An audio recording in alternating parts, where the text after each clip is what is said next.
Hallelujah. Praise the name of the Lord. Jesus Christ, King of Kings, and Lord of Lords. Salamat po, Panayong Panginoong Kristo, sa panibagong umaga. Salamat at kami ay nagising. Ngayon ay June 12. Independence Day sa Pilipinas. Hallelujah. Salamat, Lord, sa kalayaan na iyong ibinigay sa bansang Pilipinas. Thank you, Jesus. Hallelujah. God is good all the time. And all the time. God is good. Hallelujah. You are good at all times. Thank you, Jesus. Praise God. Praise God. Praise the Lord, Jesus Christ, sa kanyang kabutihan. Salamat, Panginoon. Salamat, Panginoon Jesus. Kami ay nagigising. Salamat, Lord Jesus, sa iyong kabutihan. Ngayon ay Wibis na. Wibis ng umaga. Ayan, hindi pa na siya na ang aking, hindi siya na-save ang isa natin ang kahapon. Hindi na-save. Hindi na-upload sa YouTube. Okay, ikot-ikot lang. Thursday na tayo ngayon. Thursday.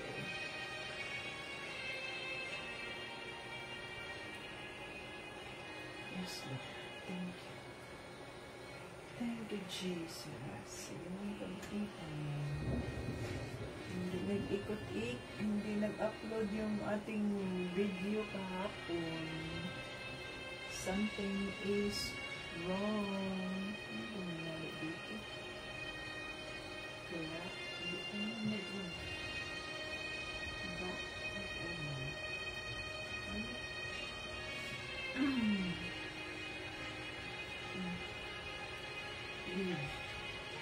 Mag-leave na lang kasi hindi siya nag-upload.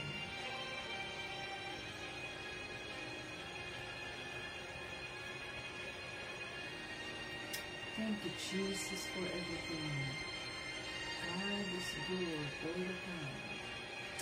And all the time, God is good.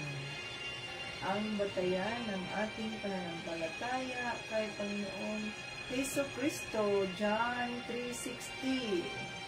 For God so loved the world that He gave His only begotten Son, that whosoever believe in Him will not perish but have everlasting life. Hallelujah. Ayan, mga kaping Jesus.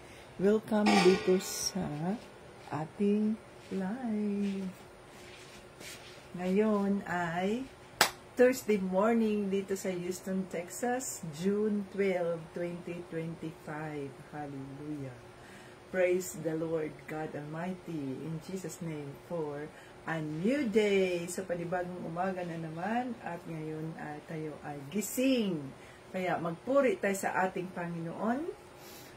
Facebook joiners, Facebook viewers, and YouTube viewers, thank you for joining. Ito si Tita Vits, ang lingkod ng ating Panginoong Jesucristo. Hallelujah.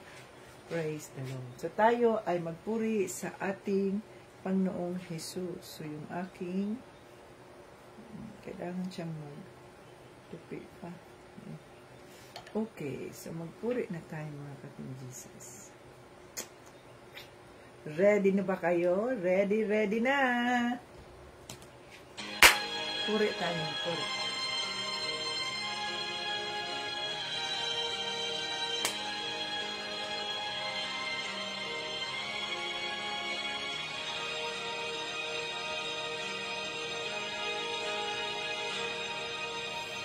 Pagising sa umaga, Kay ganda, kay ganda, kay ganda ng mundo ginawa niya. Ngayon ko lang nakita ang ganda ng mundo. Salamat sa Diyos at ako'y binago. Yes, Father God, thank you. Thank you, Lord Jesus. Nang tanggapin ko si Jesus, aking Diyos, na bago ang lahat sa buhay ko. Bagong ligaya ang nadarama, bagong pag-asa ang nakikita.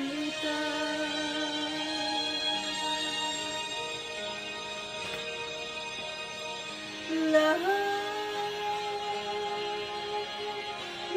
ay aking ibibigay pati aking buhay upang purihin siya.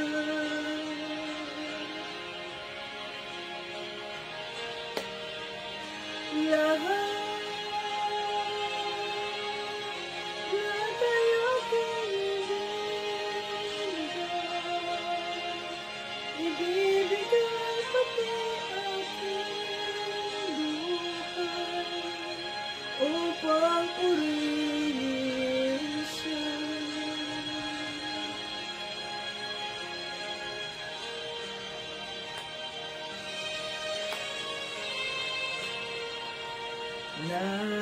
Nag-uumapaw ang aking saya, pagmamahal niya ang nadarama.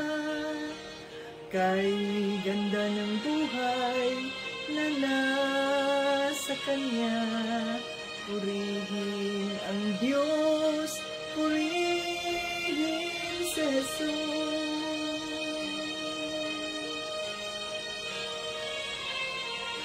Lahat ay aking ibibigay pati aking buhay upang purihin siya.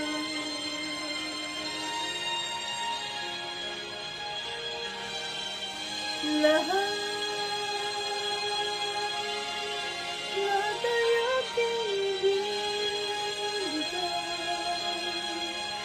ibibigay pati aking buhay upang purihin siya. Woo! Hallelujah! Yan, palakpak tayo. Palakpak, palakpak, palakpak. Palakpak, no? Para sa ating Panginoong Jesucristo. Dahil siya ay nararapat sa ating pasasalamat, nararapat na kilalanin, nararapat na itaas at sambahin. Oh, hallelujah! Praise the Lord, Jesus Christ, King of Kings and Lord of Lords, Father God, in the name of Jesus. Maraming salamat at kami po ay nagising at nandito na naman upang ikaw ay aming sambahin, upang ikaw ay aming pagsilbihan. Maraming salamat po sa kaligtasan na libre na inyong ibinigay sa amin, at maraming salamat at isa kami sa iyong mga pinili. Maraming salamat sa aming mabuting pangangatawan at ligtas kami sa anumang kapahamakan. Father God, you are our great healer in the name of Jesus, Father God. Oh, hallelujah. We welcome your Holy Spirit in our midst. Kami po ay nagpapakumbaba sa tulong ng iyong kaawaan, Panginoong Hesus. Kinikilala namin na ikaw ang aming you are the real vine, at apart from you, we are nothing. Kaya po, nagpapakumbaba kami, linisin mo kami, ang aming mga isipan, ang aming mga puso, gawin mo kami karapat-dapat sa iyong kaawaan, at patawarin mo kami sa aming mga nagawang kasalanan, maging sa aming mga isipan, sa aming mga puso, sa aming mga salita, sa aming mga ikinikilos, na hindi naaayon sa iyong kalooban, Panginoong Sus. Patawarin mo kami at linisin mo ang aming mga puso. Hallelujah. Yes, Father God, in the name of Jesus, maraming salamat po. At dinideklara din namin ang pagpapatawad sa mga taong may kasala sa amin. We release forgiveness sa mga taong nanloko sa amin, sa mga taong nanira sa amin, sa mga taong nanilibak sa amin, nanunudyo sa amin, Panginoon. Patawarin po sila sapagkat hindi nila alam ang kanilang mga ginagawa. Lord Jesus, patawarin po sila. Katagpuin mo sila nang sa ganun makilala kanila at maintindihan nila kung bakit ganito na lamang ang aming mga isinisikilos, ang aming mga isinasalita dahil hindi na kami yung aming dating buhay, ng aming dating pagkatao, kundi kami ay muli nang nabuhay, kami ay may panibagong buhay. Oh, hallelujah. Praise the name of the Lord Jesus Christ. Thank you, Father, for you are good at all times. Maraming salamat po. At patuloy naming nilalakaran, tinatayuan ang aming pananampalataya sa iyo, Panginoong Kristo. Holy Spirit, we welcome you in our midst today. As sabi sa salita ng Diyos, 2 or 3 are gathered in your name, you are in our midst. So kami po ay naniniwala, Panginoong Kristo, na ikaw ay nasa aming kalagitnaan sa pamamagitan ng iyong Holy Spirit. Let's welcome the Holy Spirit. Come, Holy Spirit, I need you now. I need your anointing. Come in your power. I love you, Holy Spirit. You captivated my soul. And every day I learn to love you more. Come, Holy Spirit, I need you now.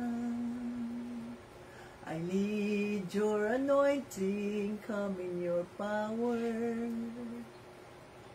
I love you, Holy Spirit. You captivated my soul. And every day I learn to love you more. I'm reaching for your heart. You hold my life in your hands, drawing me closer to you. I feel your power renewed. Nothing compares to this place, where I could see you face to face. I worship you in spirit and in truth. I'm reaching for your heart. You hold my life in your hands, drawing me closer to you. I feel your power renewed.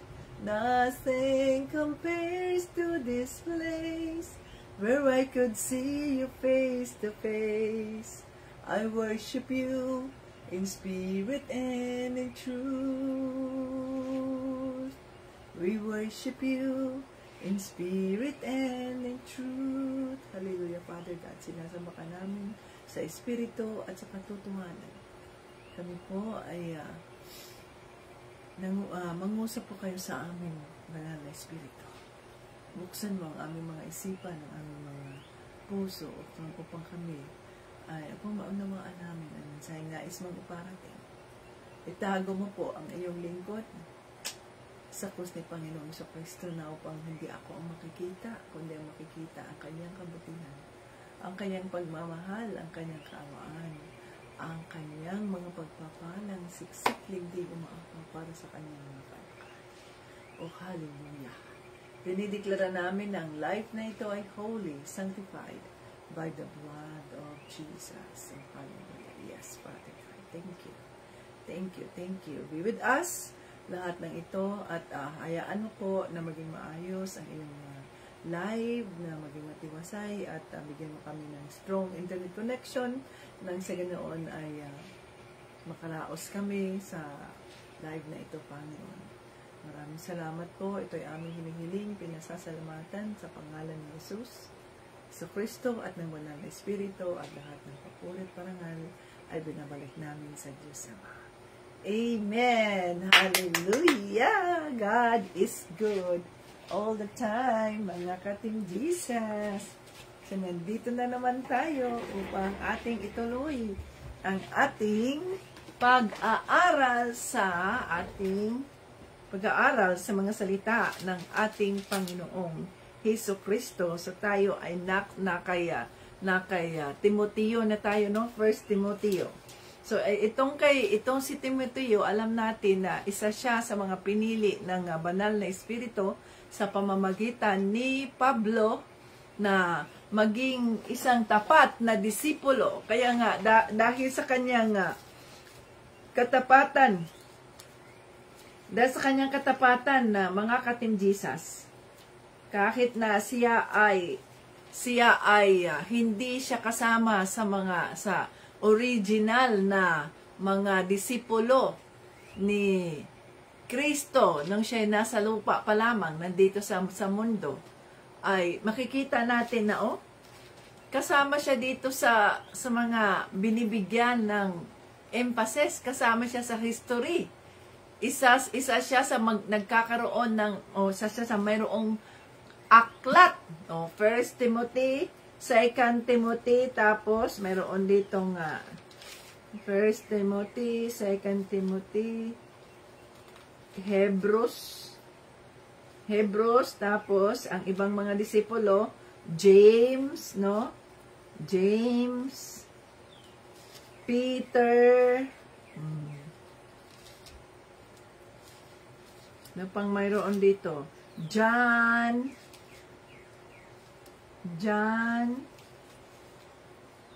meron pang Titus, Philemons, si Jude. Sila ay kung hindi nyo alam, bibihira sa Biblia ang i-mention yung pangalan ng isang tao. Maaring i-mention ang pangalan ng isang tao kung maaring dalawa lang yan, kung mabuti ang kanyang ginawa at kapuri-puri sa harap ng Diyos, kaya nakilala siya, ni-mention, no, binanggit ang kanyang pangalan. Yung iba ay binanggit din ang pangalan dahil sa kanilang kasamaan. Samantalang yung iba ay walang pangalan, 'di ba? Ang kagaya ng sabihin natin, ang babaeng Samaritana. Ang babaeng Samaritano. O kaya yung babaeng makasalanan, ganun lang. Yung babaeng balo, yung babaeng nagkasakit ng bleeding, a woman with a bleeding disease. Ganyan, no? Hindi binabanggit. Pero kapag binabanggit ng Biblia ang isang taong ito, kagaya halimbawa kay Lydia. Si Lydia ay isang mananampalataya na ang kanyang negosyo ay ang paghahabi ng purple cloth. At ang purple cloth ay expensive. No, royal kasi ang purple cloth. Hindi yun basta-bastang nakahabi. So mahirap siya habiin, kaya expensive siya. At yun ay ginagamit lamang para sa mga matataas ang katungkulan, yung mga cloth na yun, dahil expensive. Okay? So binanggit siya, Lydia, bakit? Kasi inoffer niya ang kanyang resources, inoffer niya ang kanyang bahay para sa mga disipulo, inoffer niya ang kanyang resources o ang negosyo niya, inoffer niya upang suportahan ang mga pangangailangan ng mga apostoles o ng mga nagbabahagi sa salita ng Diyos. Ayan, doon niya hinahouse niya yung mga mga disipulo, yung mga apostoles, doon niya yung mga manggagawa. No, sa bahay niya, doon niya pinapatulong, doon niya pinapakain, inaalagaan. Kaya nami-mention siya. So mayroon din ibang pangalan na nami-mention, kagaya ng si Queen, sino yung wicked queen? Si Jezabel. Jezabel ba yun? Yung wicked queen. Na-mention din siya dahil wicked siya at may ginawa siyang kasamaan doon na nakarecord sa Biblia. So dito, balik tayo kay Timoteo. Si Timoteo ay pinarangalan ng Diyos Ama sa pamamagitan ng pagkasama niya dito sa kanyang aklat. So hindi basta-basta na ma-mention ang pangalan mo. At siya ay na-mention dahil noon pa, nung panahon, dito pa sa Acts at saka sa Romans, di ba, kinilala siya ni Apostol Pablo na isa siya sa mga tapat na naglilingkod sa ating Panginoong Hesukristo. Hallelujah.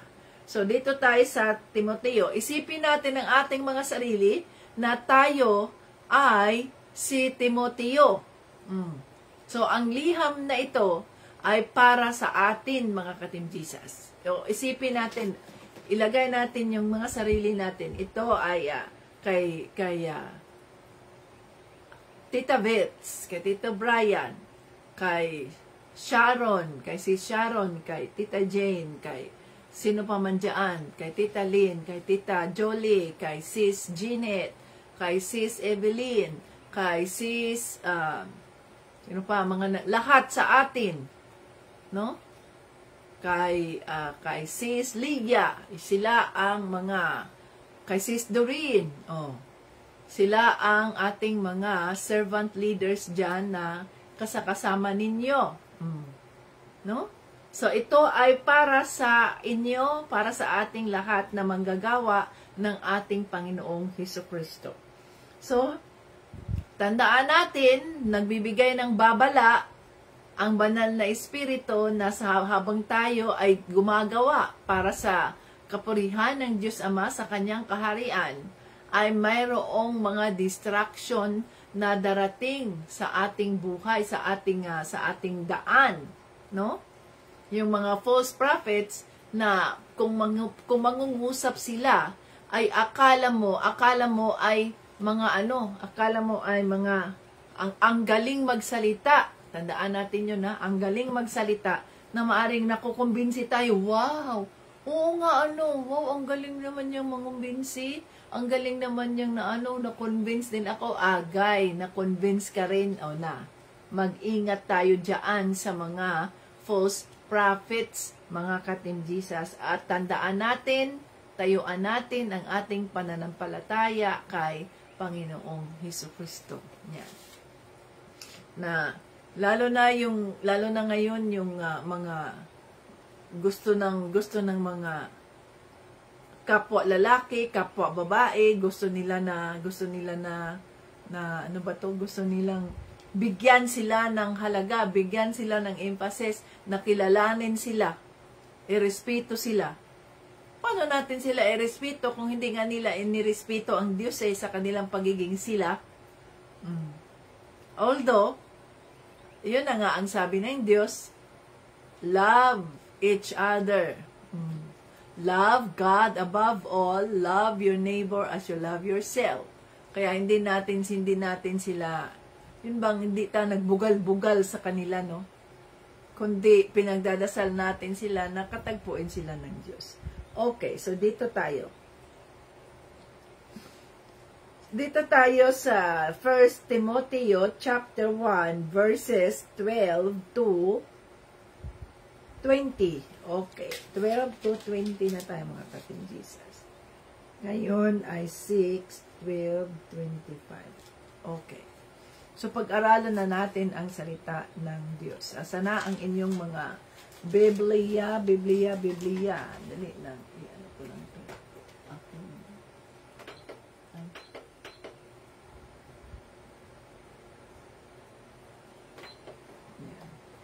So, na ang Biblia ninyo, mga Biblia, nasaan na? Dito na tayo, mga ka-Team Jesus, sa salita ng ating Panginoong Hesus. Pasasalamat sa awa ng Diyos. Nagpapasalamat ako kay Kristo Jesus na ating Panginoon na nagbigay sa akin ng lakas na maglingkod sa Kanya. Dahil itinuring niya akong mapagkakatiwalaan. Kaya nga pinili niya akong maglingkod sa Kanya kahit na nilapastangan ko siya noong una. Bukod pa riyan, Inusig at nilait ko ang mga sumasampalataya sa Kanya. Ngunit kinaawaan ako ng Diyos, dahil ginawa ko ito nung hindi pa ako sumasampalataya sa Kanya at hindi ko alam ang ginagawa ko. Sadyang napakalaki ng biyayang ipinagkaloob sa akin ng ating Panginoon, pati na ang pag-ibig at pananampalataya. Pananampalataya na napapasa atin dahil kay Kristo Jesus. Ito ang katotohanan dapat tanggapin at paniwalaan ng lahat. Naparito si Kristo Jesus. Okay? Tandaan natin yan.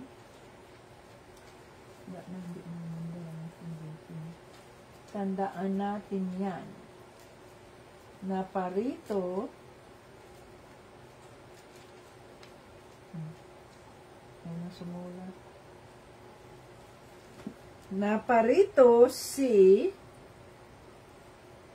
Naparito si Kristo Jesus sa mundo para iligtas ang mga makasalanan at ako ang pinakamakasalanan sa lahat. Ngunit, kinaawaan ako ng Diyos para maipakita ni Hesus Kristo sa pamamagitan ko kung paano siya katiyaga sa mga makasalanan.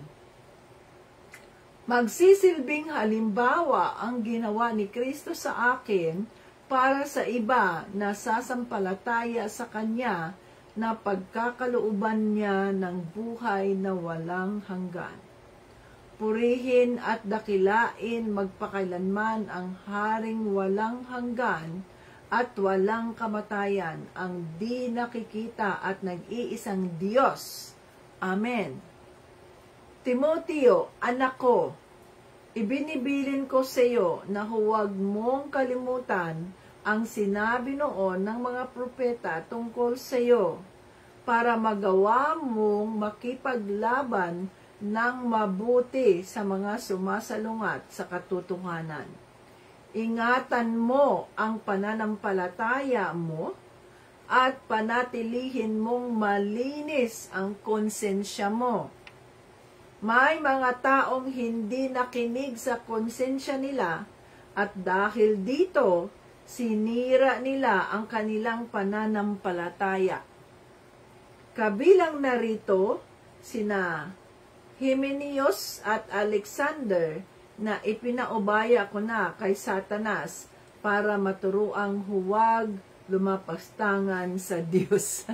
Hallelujah. Holy Spirit, maraming salamat po sa mga salita.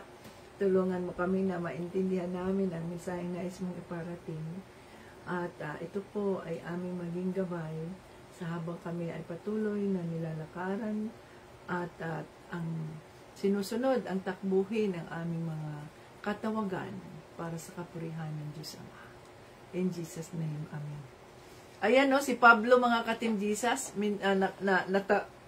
natawa ako kasi biruin, no, sinabi niya, mag-ingat. So makatuwid na. May binanggit si Pablo dito na mga pangalan, no, di ba? Si Timoteo, tapos itong si Hymenaeus at Alexander.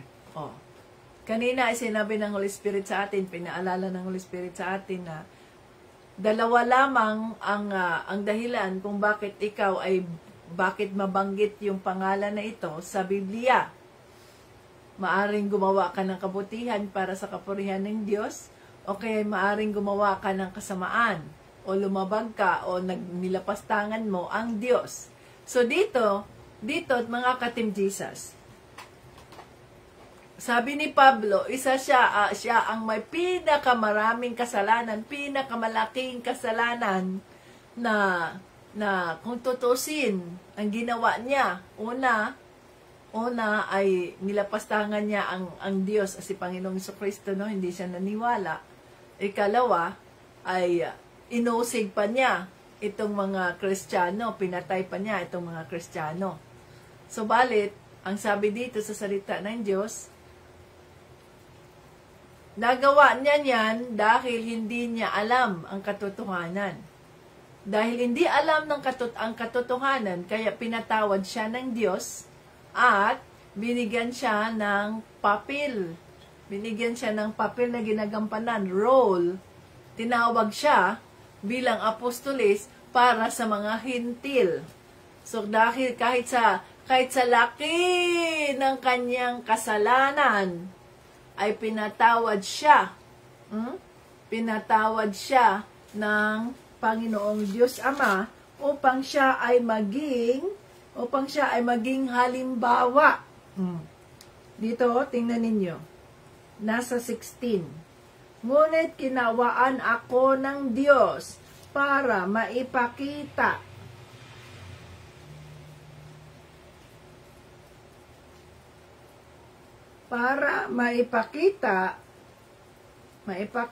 ni Jesucristo sa pamamagitan ko kung gaano siya katiyaga sa mga makasalanan. So siya ang nagsilbing halimbawa na kahit ano pa man ang iyong kasalanan, murderer ka pa, rapist ka, ano pang mga ginagawa mong mga kasalanan, kung yung mga time na yun na ginawa mo yun ay wala ka naman sa sarili mo at hindi mo naman alam ang katotohanan, kaya papatawarin ka ng Diyos kung ikaw ay humingi ng kapagpapatawad, gagaya ng nangyari sa mga nasa kulungan, di ba? May maraming mga testimony na sila ay nasa kulungan. At nung sila ay nasa kulungan, doon nila natagpuan si Panginoong Jesucristo. Dahil nga sa kulungan ay lalo na kung isolated ka, nag-iisa ka sa isa silda mo, halimbawa, no? Wala kang magawa, buong araw yan, buong araw, buong linggo, buong gabi, tulog, kain ka lang, biruin mo yan. Pero mayroong Biblia na nakalagay dyan, may Biblia. So, ang kadalasan sa kanila, wala silang magawa sa kanilang sitwasyon. Yun yung mga time na sila ay nagmuni-muni sa mga nagawa nila sa buhay, mga pagsisisi nila, andoon ang Biblia, kaya binabasa. Wala silang ibang aklat mabasa, so babasahin nila yung Biblia. At sa pamamagitan nun, dahil alam naman natin kung gaano ka makapangyarihan ang salita ng Diyos kapag ito ay ating binabasa, kahit na maaring ang motibo natin ay iba, pero ang salita ng Diyos ay buhay. Kapag ang banal na espiritu ang gagalaw, ang kikilos, ay magugulat ka kung paanong nabago itong taong ito na mamamatay tao, itong isang taong ito na murderer, itong isang taong ito na rapist, demonyo at lahat-lahat, satanas, no? Ay makikita mong tumatayo na para sa kapurihan ng Diyos. Nagbabahagi ng kanyang buhay, nagbabahagi ng kanyang testimony kung gaano siya kasama ng mga time na yon. So, balit pinatawad siya ng Diyos dahil may purpose, may plano ang Diyos sa buhay niya. No? May plano ang Diyos sa buhay niya. To God be the glory. Kagaya rin sa atin. Tayo ay makasalanan. Subalit tayo ay pinatawad, tinatagpo. Kaya nga sinasabi natin, out of billions of people, out of millions of people sa Pilipinas, dito sa Team Jesus, mayroong 23 na kinatagpo ng ating Panginoong Jesucristo. At matiyaga na nakikinig sa salita ng Diyos. Yung iba, pumasok lang dito, sandali, labas naman, message sa akin. Hindi ko kailangan ang message ninyo, wala akong time dyan. Dito kayo makinig sa salita ng Diyos kung gusto ninyo, kung seryoso kayo. Ang iba wala, basta lang, bigyan niyo po ako ng aking kailangan, ganito, ganyan.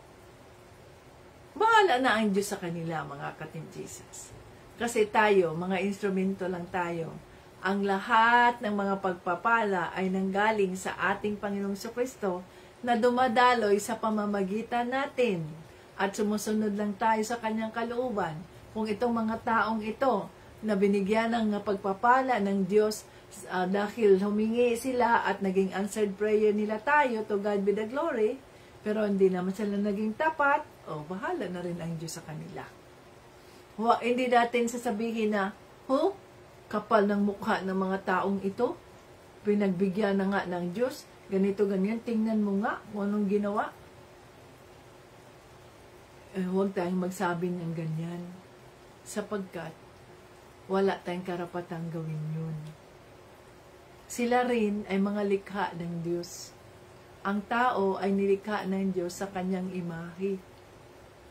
So, imahe niya tayo sa makatuwid, we are sacred, we are holy. Kaya nga, nang dahil sa kawaan ng Diyos, tayo ay nailigtas.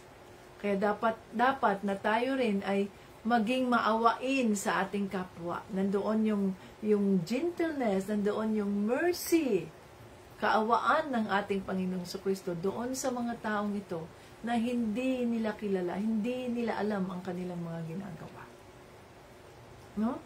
So, pinagdadasal natin sila, Panginoon, maawa po kayo sa kanila, Lord. Katagpuan mo po sila. Panginoong Jesus, katagpuan mo po sila. Kung hindi man ako ang gagamitin mo para sa kanila, magpapadala po kayo ng isang manggagawa mo na makapagbabahagi sa kanila sa katotohanan. Ayan, no? So, para magsilbing halimbawa sa si Pablo, para sa ibang mga mananampalataya, mga kating Jesus. So, sabi dito, sa 18, Timoteo, anak ko, ibibilin ko sa iyo na huwag mong kalimutan ang sinabi noon ng mga propeta tungkol sa iyo para magawa mong makipaglaban ng mabuti sa mga sumusalungat sa katotohanan. Ingatan mo ang pananampalataya mo at panatilihin mong malinis ang konsensya mo. So, Abita, Sharon, sino pa dyan? Michelle, Crystal May, Lian Joy, Marina, Michelle, Evelyn, Angeline, Doreen, Jomar, Sandy, Lisa, Jeanette, Erica, Eric, sino pa dyan? Jerome, Tricia, Tita Jolie, Tita Jane, Tita Lynn, sino pa? Ang mga nandito, si Jobelyn, si Hermigine, Leah, mga ka-Team Jesus, ingatan, ingatan mo ang iyong pananampalataya at panatilihin mong malinis ang iyong konsensya. So, ingatan natin ang ating pananampalataya at panatilihin nating malinis ang ating konsensya.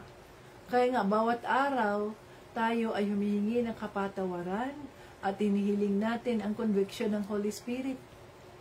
Holy Spirit, tulungan mo po ako na maging matatag ako sa aking pananampalataya kay Panginoong Jesucristo. At hindi po ako matukso sa anumang mga tukso na inihahain ng demonyo sa harapan ko. No? Hallelujah. So, sabi dito, may mga taong hindi nakinig sa konsensya nila at dahil dito sinira nila ang kanilang pananampalataya. May mga taong hindi nakinig sa kanilang konsensya dahil nandito sa harap nila ang tukso. Halimbawa, sila ay kilalang-kilala na bilang alagad ng Diyos. At maraming mga mananampalataya, lalo na halimbawa mga mayayaman na nang dahil sa kanilang kagalakan sa puso, mayroon silang pinagdasal. Halimbawa, mayroon silang hiling na mapagaling itong kanilang anak, asawa, o sino pa man, kapatid, at sa pamamagitan ng manggagawa na yan ni Kristo, ay napagaling itong may sakit na ito, at sila pala ay mayaman, sila pala ay milyonaryo.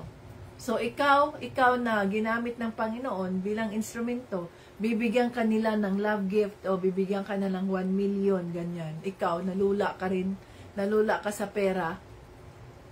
Sa halip na yung binigay sa iyo na 1 million, ay gamitin mo yon. Dahil hindi naman ikaw ang nagpagaling doon sa batang yon, doon sa taong yon, doon sa ano na yun, hindi naman, instrumento ka lang naman. Dapat na yung love gift na yun, ay hindi mo tatanggapin yun para sa sarili mo. Kundi tanggapin mo yun para maibahagi mo sa mga nangangailangan, yung sa totoong relihiyon. Ano yung totoong relihiyon?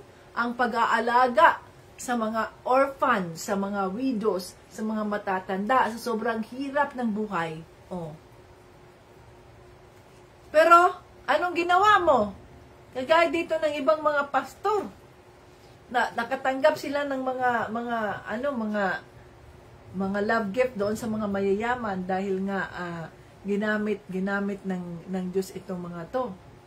Pero nakalimut sa kanila tinanggap nila yon, nagkaroon sila ng mga bahay na palasyo, pati ang chandelier lang, ang chandelier $40,000, chandelier lang yan. Yan ay mga material na bagay. Yan, we are blessed to be a blessing to others. That is why we live simply, at mas pinipili natin na ibahagi ang mga pagpapala doon sa mga kapatiran, doon sa body of Christ. Hindi para sa sarili natin. So yan ay isa sa mga temptations ng mga manggagawa ng Diyos. So sabi dito ni Pablo, may mga manggagawa na hindi nila pinakikinggan ang kanilang mga konsensya. At kinalimutan nila ang kanilang pananampalataya kay Panginoong Jesucristo. So marami, ang relihiyon ngayon sa kasalukuyan, mga ka-Team Jesus, ay isinasagawa, parang nagiging negosyo, parang naging business. No, parang naging business, na kung saan nasa pangalan na nila nakalagay itong mga resources na ito, itong mga assets na ito. Nakalimutan nila na itong mga pagpapalang ito ay hindi sa kanila. It's from the Lord and for the congregation. O see? Marami na sa halip na ito ay ipamahagi sa mga nangangailangan, lumikha ng mga facilities, na itong mga facilities na ito ay gagamitin para sa mga ganitong mga walang matirhan, para sa mga ganyan, para sa sarili nila. Namumuhay sila na para silang mga hari at para silang mga reyna. Nawala na yung kasimplihan ng pamumuhay na ginawa o naging halimbawa si Panginoong Jesucristo, maging si Pablo ay namuhay na kahit na siya ay isang Romano, siya ay isang Hudiyo, mataas ang kanyang katungkulan, kilala siya sa congregation, no? Sa templo, ay namuhay siya na parang hindi siya kilala ng kahit na sino. Namuhay siya ng simple. Kaya ngayon sa kasalukuyan, tingnan ninyo, yung mga founders ng mga relihiyon, ng mga ganitong mga churches, ang yaman-yaman nila, tingnan ninyo yung Katoliko, Roman Catholic, mga bishops, ang mamahal ng kanilang mga sasakyan, millions yan. Very expensive ang kanilang mga sasakyan. Nasaan na yung pamumuhay na simple, sapagkat tayo ay mga tagasunod ni Kristo at ang ating binibigyang pansin ay ang katawan ni Kristo at ang pangangailangan nito. Wala na. Dahil ang nasa isip ay sarili ko. Nawala na yung totoong pakahulugan. Anong sabi dito ni Pablo? Kabilang, sinira nila ang kanilang pananampalataya. Kabilang narito sina Hymenaeus at Alexander na ipinaubaya ko na kay Satanas para maturuang huwag lumapastangan sa Diyos. Biruin mo yan? Pinaubaya ni Pablo kay Satanas itong dalawang mananampalataya na ito na maaring sila ay mga pinili din upang maging servant leaders. Subalit nung sila'y makilala na nung sila ay pinagpapala ng Diyos, yung may mga pinapadala ang Diyos na mga tao na ginamit ng Diyos upang magpapadala ng mga pagpapala na yan, anong ginawa nila? Sila ang nagpapayaman sa mga sarili nila. So, ito'y paalala sa atin, mga katinjisas. Bakit? Sapagkat, darating ang panahon, magpapadala ang ating Panginoong si Kristo ng mga pagpapala. May gagamitin siya ng mga tao na makatulong sa ministry. Subalit, ito'y isang paalala sa atin. Alam ko, ako'y naniniwala na mangyayari yan. Mayroong ipapadala ang ating Panginoong Kristo para masuportahan ang mga pangangailangan ng ministry dyan sa Butuan, dyan sa Bohol, dyan sa Leyte, dyan sa Bukidnon, Hasaan, dyan sa Luzon, sa saang parte ng Luzon, at sa lupalop ng Pilipinas, sa ibang bansa. Yan ang aking pinaniniwalaan. Maraming mga pagpapala ang darating. Subalit ito ay paalala sa atin ng Banal na Espiritu. Huwag tayong maging gahaman sa mga resources na yan, sa mga pera na yan, sapagkat tayo ay mga daluyan lang. We are just the vessel.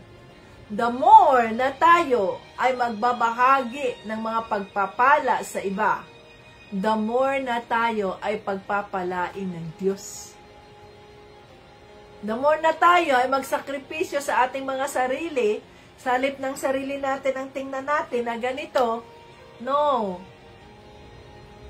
Ang tinitingnan natin ay ang kapakanan ng ministry, ang kapakanan ng katawan ni Kristo. Kagaya kay Pablo, yung pagmamahal niya sa katawan ni Kristo, sa body of Christ, ganun dapat ang gawin natin.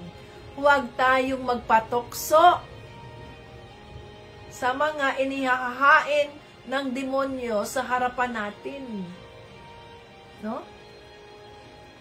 So, kung pagpapalain tayo ng ating Panginoong si Kristo, kung ibuhos niya sa atin ang mga pagpapala, hindi yan para tayo ay mamuhay na parang hari, mamuhay na parang reyna, ang mga very luxurious, ang mga gamit, ang mga uhigaan, ang mga sasakyan, ang mga ganyan, ang mga damit, mga expensive, ang mga sapatos, mga dimarka ng mga pangalan, ang mga bag, dimarka. Hindi na yun ang mahalaga sa buhay, mga katinjisas. Ako, basta may masuot ako at sabihin ko sa Spirit, okay ba itong suot ko? Ito ba? May sapatos. May nagbigay sa akin ng bag. Salamat sa Diyos, binigyan ako ng bag. Thank you. Matagal ng panahon, mga katinjisas, na hindi na ako nakabili ng bag at hindi rin ako nakabili ng sapatos. Yung mga luma kong sapatos, yun ang aking sinusuot. Kaya pagdating sa restaurant, yan, pagkatapos kong nag-picture, ay, natanggal na yung mga sapatos. Bakit? Kasi, tanggal ang takong, hindi man nagagamit. No? Hindi na ako bumili na kung ano-ano. Kung mayroon man, yung ano lang, yung ordinary lang.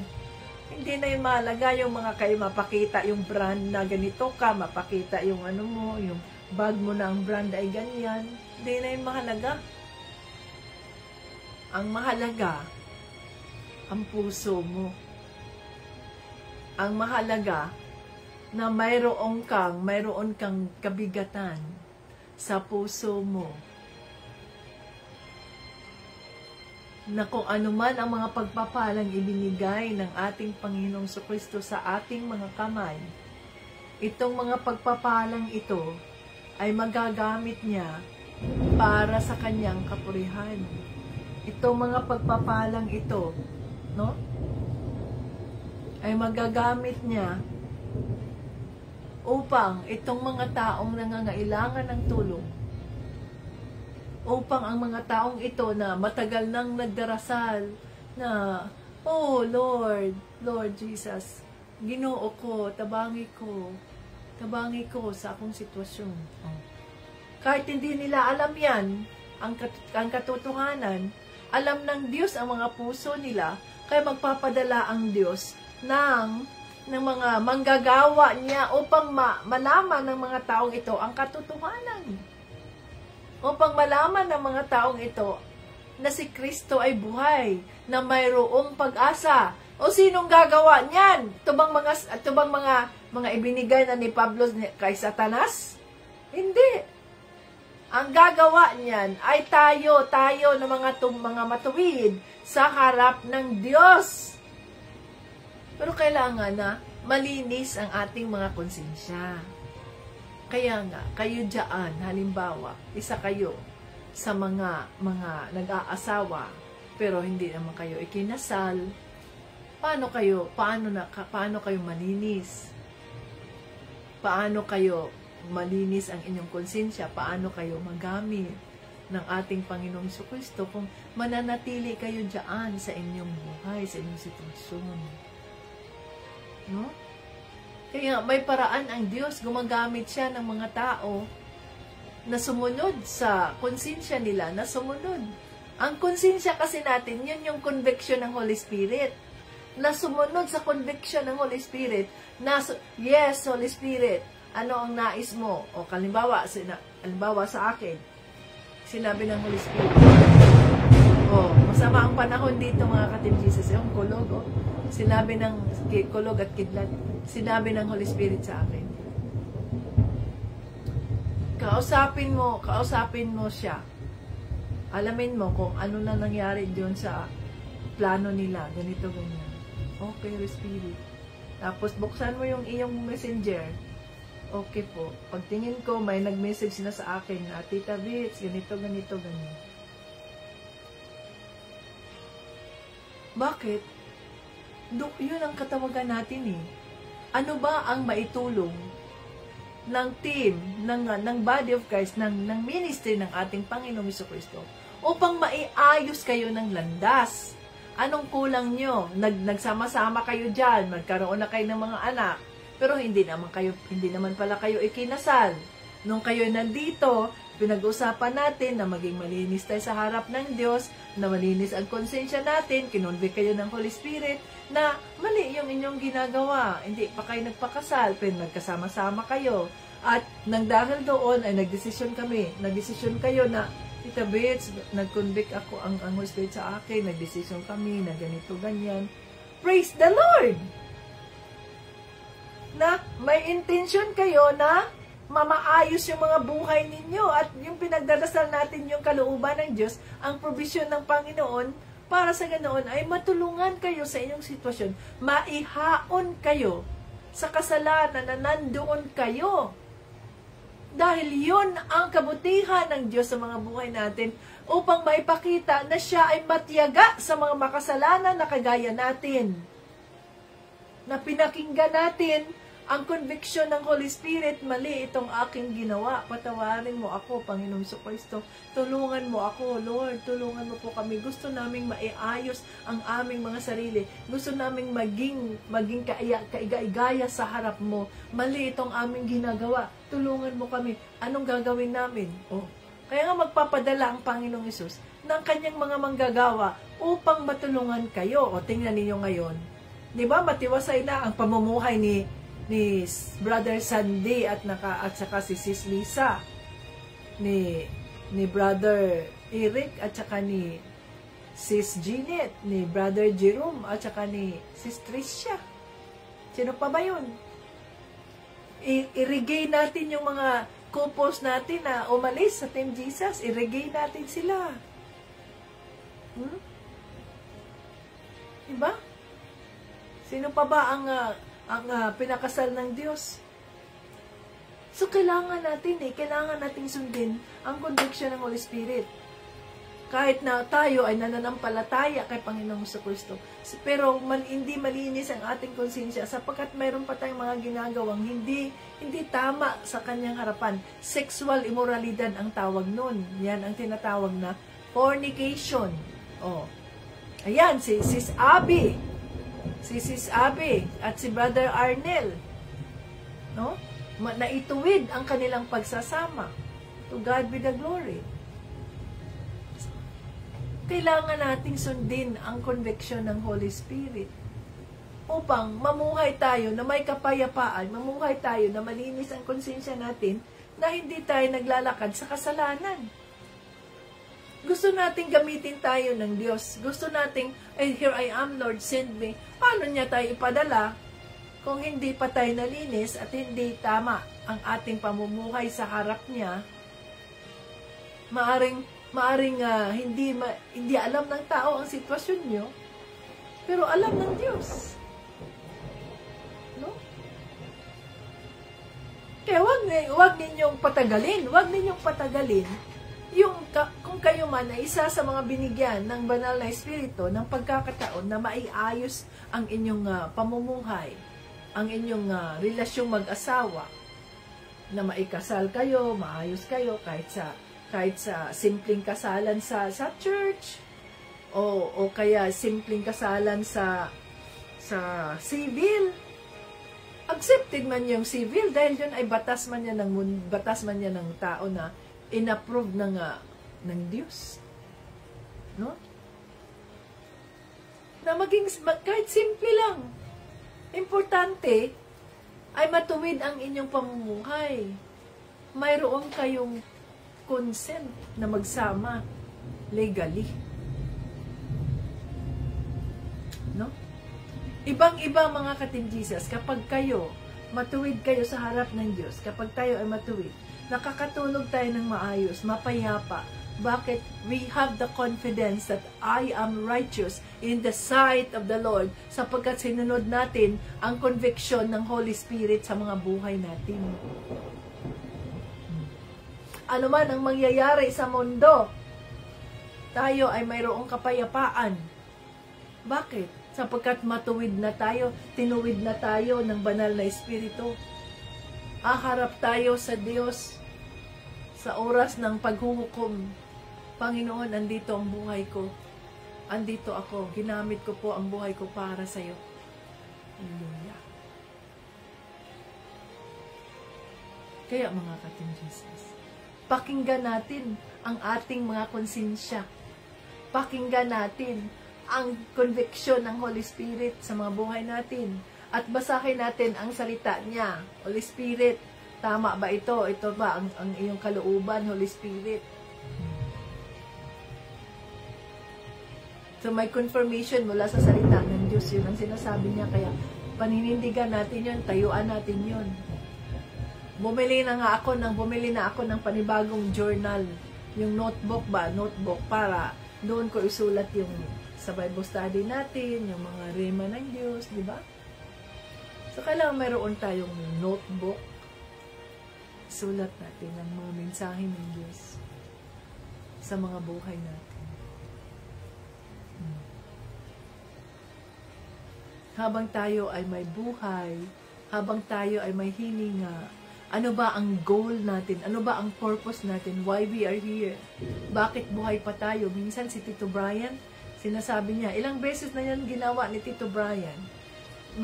Matagal na, yung bago pa lang kami, I think na 2 years ago, not 2 years ago, 9 years ago,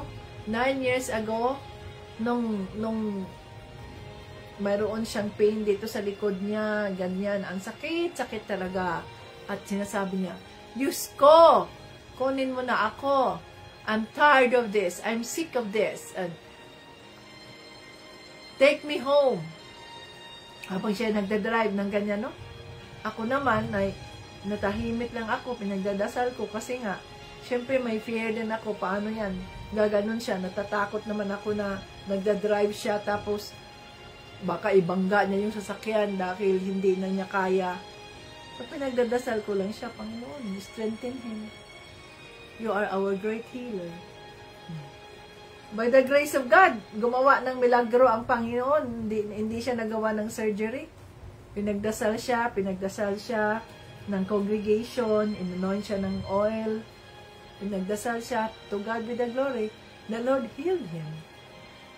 Bakit? Kasi, hindi pa niya time para siya ay kukunin ng Diyos. Gagamitin pa siya para maging testimony sa iba. So, ang kanyang pain ay ginagamit niya para i-testify doon sa kanyang mga pasyente, sa pasyente ng Diyos, na ito ang sitwasyon niya. So, siya ay magiging living witness. Ngayon na naman, ano ba yun?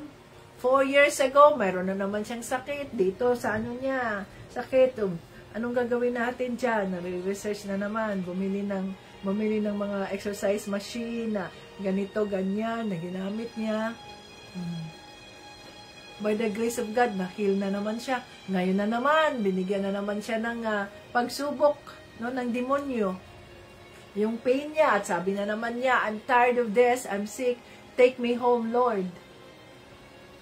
Ang sabi niya, pag ako ay kinuha na ng Diyos, nag-aalala siya dahil saan daw, anong mangyayari daw sa akin, hindi naman ako nagda-drive, anong mangyayari sa akin, na ganito, ganyan. Ang sabi ko sa kanya, bakit ka mag-aalala sa akin? Hindi ko nga inaalala ang buhay ko eh. Bakit? Ang buhay ko ay binigay ko na sa Panginoon. Alam niya eh, na ginagamit niya ang buhay ko para sa Kanya. My future is in the hands of my God.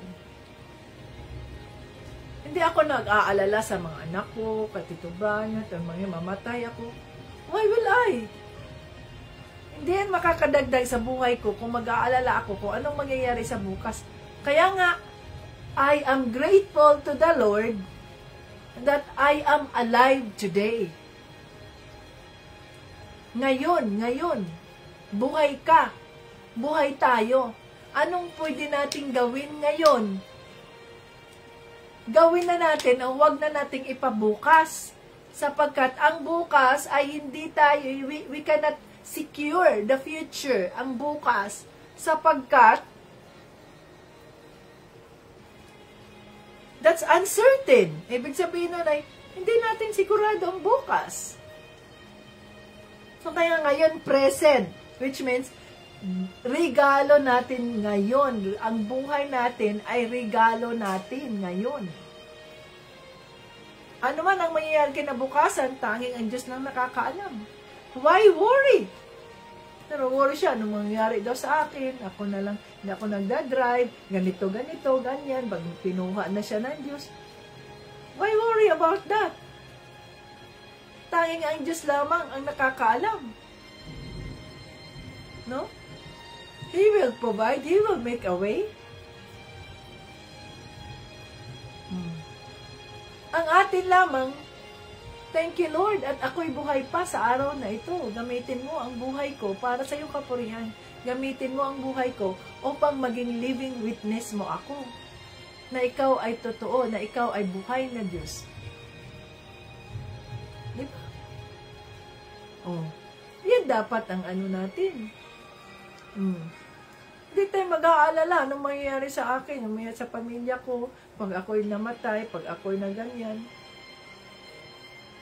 Bakit? Ikaw ba ang may-ari ng mga buhay ng pamilya mo? Ikaw ba ang may-ari ng mga buhay ng asawa mo, ng bana mo? Ako, I did not worry anong nangyayari kay Tito Brian. I prayed for him. I received the burden. Ito ang aking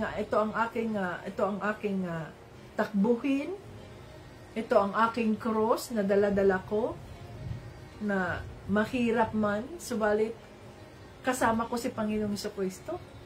Kaya nananatili akong nakatayo sa kanyang presensya. Bakit?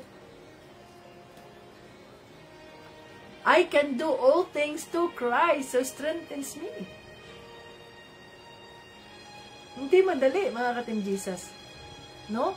Dalawa trabaho mo sa D&G, umaga pa, mag-ano ka na, ito, pag-payroll ka, mag-billing ka, ganyan, manage mo yung mga therapist na ganito, ganyan, tapos magluto ka pa, ay yung mga bata, mag-pray pa, magluto, mag-prepare kay Tito Brian, ang mga damit mo, ito pagkain mo, baon mo ha, snacks mo, sige, opisina naman, dito naman tayo harap sa iba na namang mga gagawin natin, mga problema sa opisina, mga nurses, schedule, lahat-lahat na yan, mga doctor's offices and everything. But by the grace of God, nandito pa ang Team Jesus, ang ministry, magawa pa ako nito. Lord, I cannot do this on my own. I need you. Kaya sa bawat araw, salamat sa Diyos. Sa umaga, praise God, nagising ako. Pagkahapon, paggabi, thank you Lord Jesus, nakaraos po sa mong araw na ito. At ako po ay matulog na. That's how life is. Kasi alam mo, na hindi ka nag-iisa. Kasama mong Panginoon. At ginagawa mo ang mga bagay na ito para sa Kanya. So yung si Tito Brian, sinasabi ko sa kanya, you know what? Hindi ko ginagawa itong pagsilbihan ka, alagaan ka, napakinggan ka, tinatanggap ko yung burden mo, yung pain mo, as if ako ang nakakaranas ng pain na yan, yung sobrang bigat, na naririnig kita, na nagsasabi ka, take me home Lord, this is too much for me, this is too painful for me, take me home. Hindi madali yung makarinig ka ng ganyan, mga ka-Team Jesus. Subalit sinasabi ko sa kanya, you know what? I'm doing this not to please you, not to of any reason. But I'm doing this because I love the Lord. I'm doing this because this is what the Lord called me for. I'm doing this because this is what the Holy Spirit told me to do. For His glory and not for you. Kasi mahal ka ng Diyos. Bakit ako nandito? Bakit sinakripisyo ko yung tulog ko? Na ang tulog ko ay maaring 4 na oras lang. Ang tulog ko kahit 4 na oras kasi kailangan ko pang gawin sa DNG ito. Ang mga billing, ang mga invoices, ang mga payroll. Kaya matagal akong matulog. Pero gigising pa rin ako ng maaga. 4 na oras lang tulog ko. Bakit ko ginagawa ito? Ginagawa ko ba ito para purihin nyo ako? Ginagawa ko ba ito para makilala ako? No. Those are nothing. Walang mga kwentang mga yan. Walang halagang mga yan. Bakit ko ginagawa itong pagsasakripisyo na ito? Bakit nasa halip na itong pera na ito ay magamit namin para dito? Bakit, Sharon, ipadala natin to dito, Sharon, ganyan. Bakit? Why? Para ba sa tao? No, it's not. It's for the Lord. Yun ang conviction ng Holy Spirit. Yun ang ating sinusunod. Yun ang aming sinusunod dito. Kahit si Tito Bryant ay in pain, ay nagtatrabaho pa rin siya, nakagagawa pa rin siyang makakilos, makalakad, makadrive. To God be the glory. Salamat sa Diyos. Bakit? Dahil sa Kanya, sa purpose niya. Siya ang ating kalakasan sa ating mga kahinaan. Ngayon, mayroon ba tayong karapatang magreklamo? Mayroon ba tayong karapatang magreklamo at ikumpara ang ating mga sarili sa iba? No. Dapat na maging masaya tayo. Father God, salamat po at buhay ako. Ganito man ang aking sitwasyon, salamat dahil ipinapakita mo na hindi ako nag-iisa.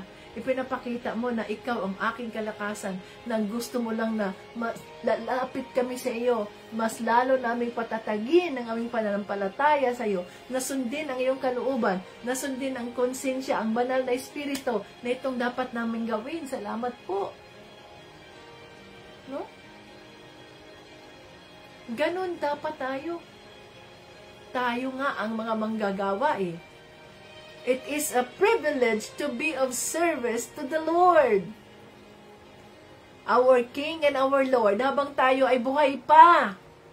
Sapagkat kung tayo ay patay na, kinuha na ng Diyos yung mga buhay natin, yung mga hininga natin, that's it! You're done. Kahit gaano pa kadaming dasal ang gagawin ng simbahan sa'yo, kahit gaano pang dasal ang gagawin, prayer and fasting para sa mga patay, wala yan sa salita ng Diyos ang prayer and fasting para sa mga patay.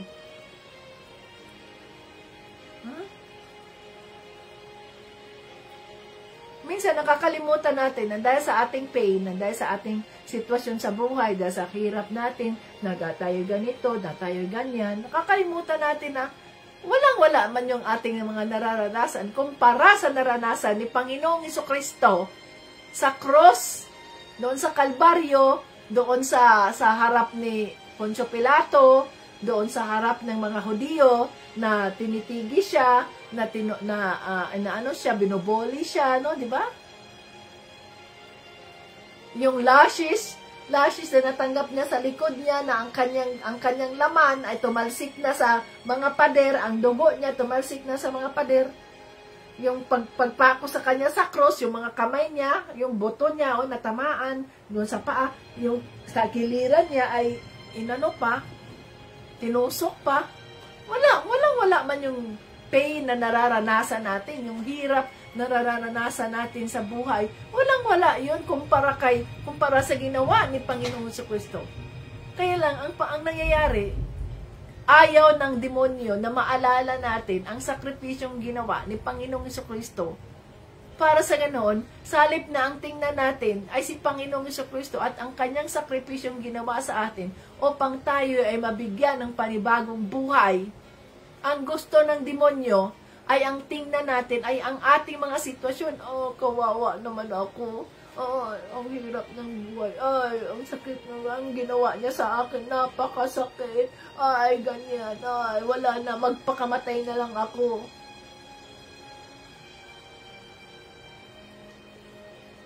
Yun ang gusto ng demonyo para sirain tayo. But in the name of Jesus, you Satan, go out! Go! Go back to hell right now in the name of Jesus. I am a child of God. I know my rights as a child of God. I know my rights as a child of God. Ang sakripisyo ni Panginoong Jesucristo, alam ko ang sakripisyo ni Panginoong Jesucristo sa buhay ko upang ako ay mailigtas. Kaya wala kang karapatan, Satanas, na sirain ako. I am a child of God. I am saved by the blood of Jesus. I am baptized in water. The Holy Spirit is upon me. Kaya you have no right. Go out, Satanas. Go back to hell right now in Jesus' name. Ganon dapat ang mga Kristiyanong matapang, ang mga Kristiyanong totoong naniniwala kay Panginoong Jesucristo. Hindi yung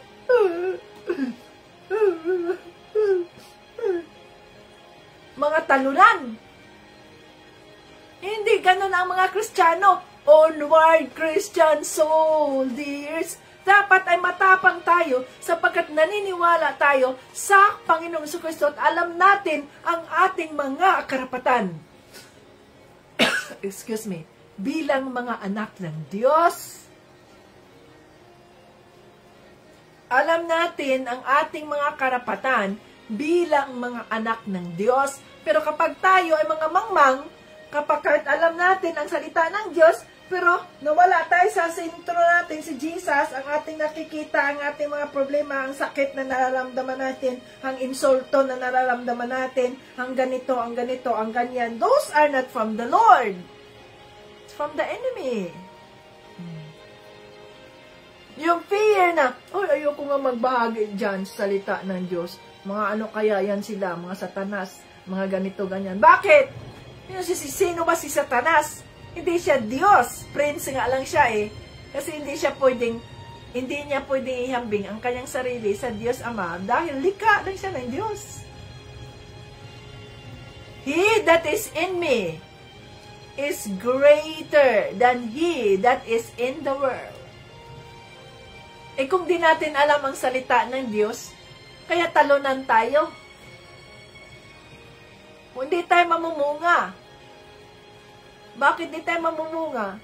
Sapagkat mas pinili nating matakot sa mga taong nasa mundo kaysa sa maniwala tayo na ang Diyos na ating pinaniniwalaan ang higit sa lahat at siyang may likha ng tao, may likha ng langit at lupa.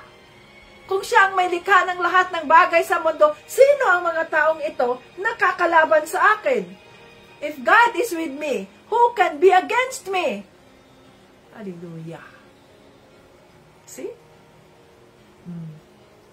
Ganun yun mga katimbisas. Pinapaalala sa atin.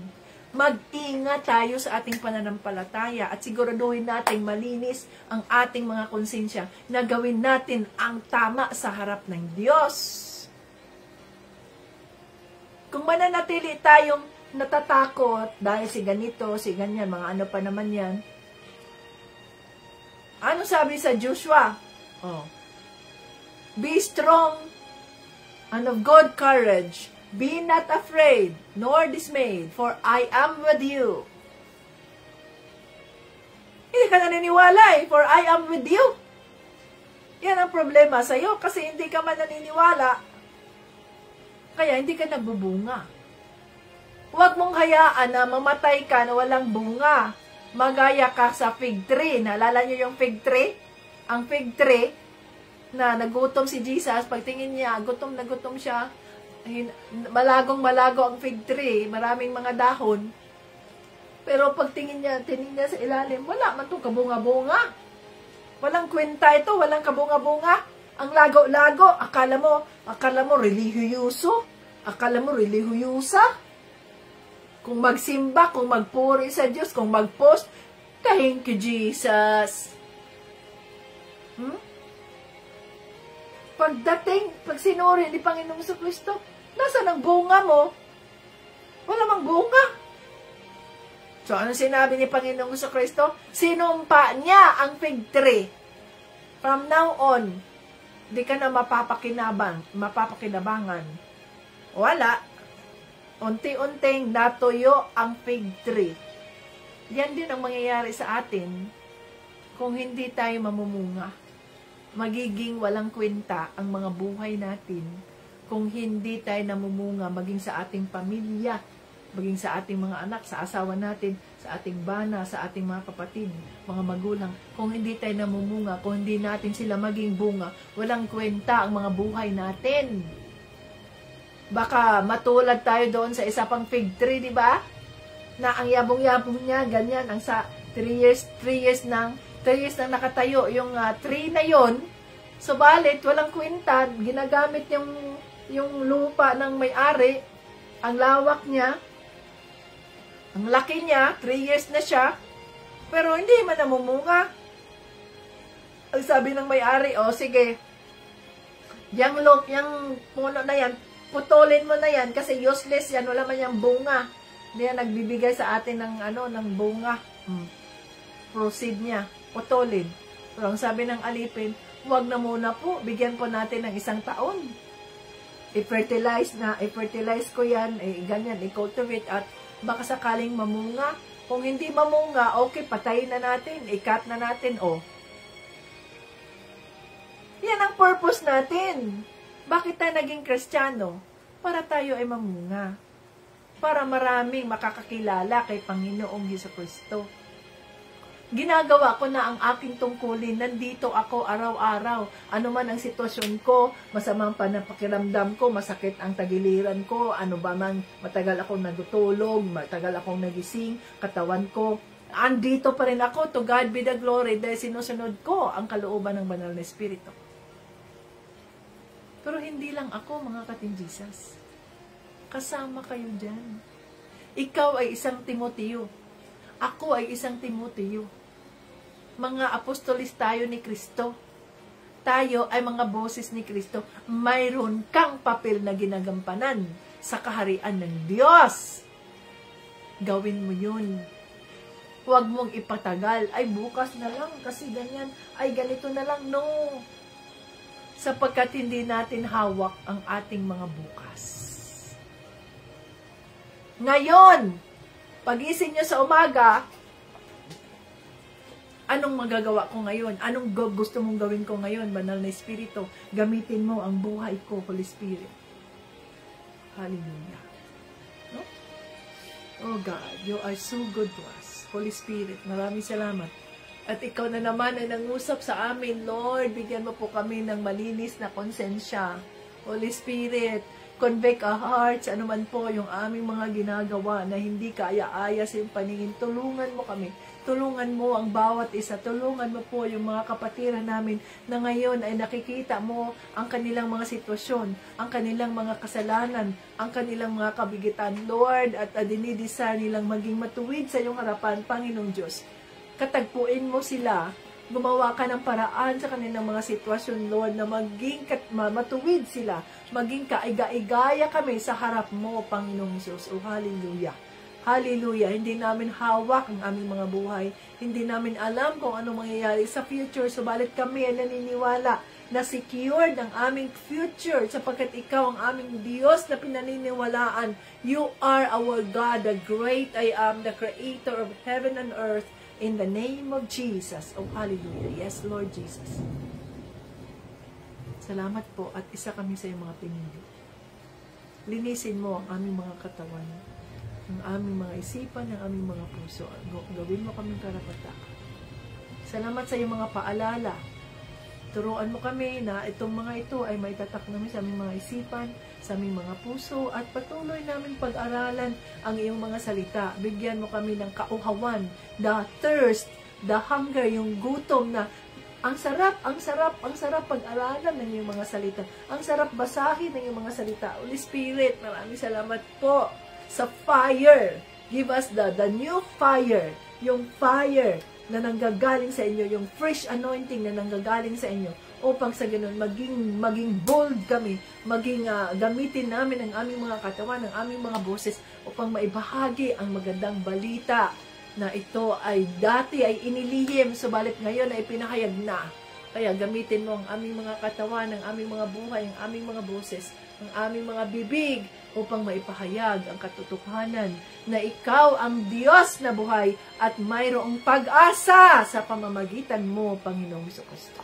Oh, hallelujah. Maraming salamat po. At I'm claiming, Lord God, the answers of the prayers ng iyong mga kaanakan na nandito, anuman po ang kanilang mga prayer request, anuman po ang kanilang mga sitwasyon, Panginoon, meet them halfway. Provide their needs, O Lord, because you are our great provider. Answer their prayers, Father, according to your purpose and your glory. Hallelujah. Lahat ng ito ay aming hinihiling, pinasasalamatan sa pangalan ni Jesucristo at ng banal na Espiritu. Lahat ng papuri at parangal ay binabalik namin sa Diyos Ama. In Jesus' name, Amen. Hallelujah. Ayan, mga ka-Team Jesus, at pasensya na kayo dahil hindi nag-upload itong ating yung kagabi, ay yung kahapon na video. So, unahin ko munang i-upload yun at tingnan natin kung ma-upload. Tapos, ngayon naman ay i-upload. So, ina-upload ko siya sa laptop para sa ganoon, malaki ang megabytes dyan na sisave yung mga ganong mga upload, no? Dito kasi sa cellphone ay limited, kaya yun, doon ko i-upload yun. So, maraming salamat at naway kayo ay natuto sa salita ng Diyos at panindigan natin ang ating pananampalataya kay Panginoong Jesucristo.